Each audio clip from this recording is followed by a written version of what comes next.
U sklopu volonterskog programa Upoznamo svoj grad da bismo ga više voljeli, kojeg provode volonteri i djelatnici Centra tehničke kulture Rijeka, danas organiziramo posjet Kantridi, to je stadionu Kantrida i atletskoj dvorani. Kako smo u medijima dosta čuli o novoj Kantridi, o novim planovima za izgradnju novog stadiona, mi smo poželjeli iskoristiti priliku da još uvijek posjetimo ovu našu staru Kantridu koja je ovako onako, dakle, se smatra jednim od 10 najljepših stadiona na svijetu, pa smo željeli pružiti priliku svim onima koji još nisu imali priliku doći na Kantridu da je vide u ovom starom, ali bez obzira na to jako lijepom ruku. Ja sam voditelj ovog sportskog rekreacionog centra Kantrida koji se sastoji od atletske dvorane Kantrida, stadiona sa prirodnom travom i pomoćnog igrališta sa umjetnom travom.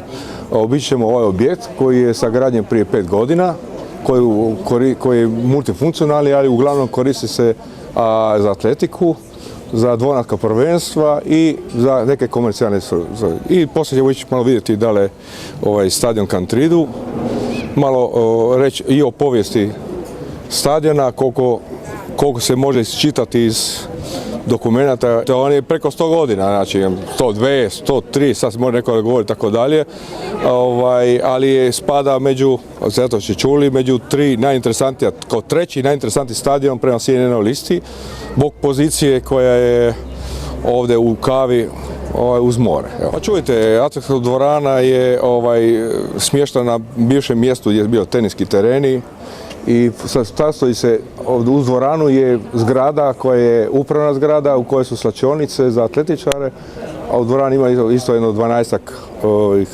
garderoba, 10 WC-a, 2000 kvadrata tartana i ono što je možda najinteresantnije za ovu dvoranu, a to je da je, čujte, jedina u Hrvatskoj za sada, a i malo šire. Znači jedina dvorana sa tartanom i jedino mjesto gdje se dvoransko prvenstvo Hrvatske održavaju. Pa dvorana je lijepa, baš za djecu da se imaju gdje trenirati, baviti, da nisu doma oko kompjutera i tako. Ali predivna je dvorana, zaista je fenomenalna. Evo, što vam se možda najviše dojmilo? Vjerovati da to postoji u Rijeci, evo, vjerujte mi. Ma dobro, postoji puno toga, ali jako lijepa, baš je moderna. Da, ma sve mi se sviđa. Mi piace, è un bel lavoro veramente. E l'ho sempre visto da fuori, è una buona occasione per vederlo da dentro. E mi pare fatto anche molto bene, molto bene.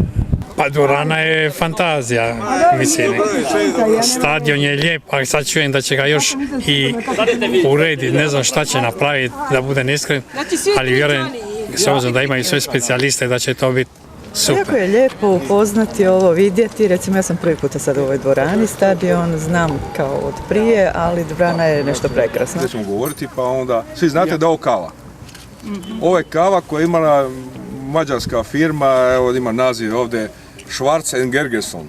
Ja, to su Mololongo. Tako je, oni su imali koncesiju i za koristiti kanalom za luku, tako dalje. I ovo je bilo pod ingerencijom općine Kastav ili grad Kastav, ovdje se spominje općinsko vijeće Kastva. Znači, on je dala njima koncesiju na neograničeno vrijeme. I kad su ovi viktorijaši, ovi sportaši, taj klub, Hrvatski sportski klub Viktorija, kada je on htio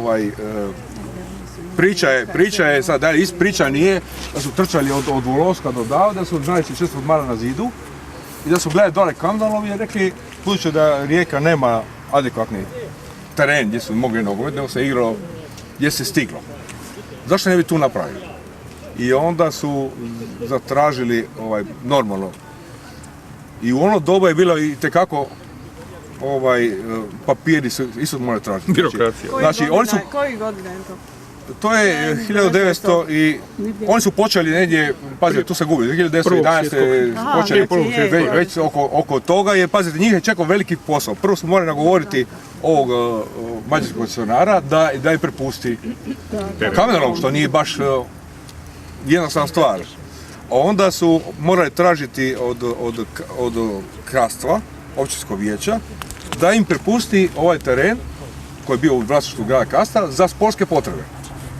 I to je prošao jedan termin i onda su godinu dana radili ovaj stadion da bi utakmicu sa Zagrebom, odnosno kako se zvao, Hrvatski građanski sport klub Zagreba i Viktorija, su igrali ovdje prvu utakmicu i kaže se da su morskim putem došli jer je bilo tako, malo napeto je u Rijeci bilo, pa da ne bude eksces.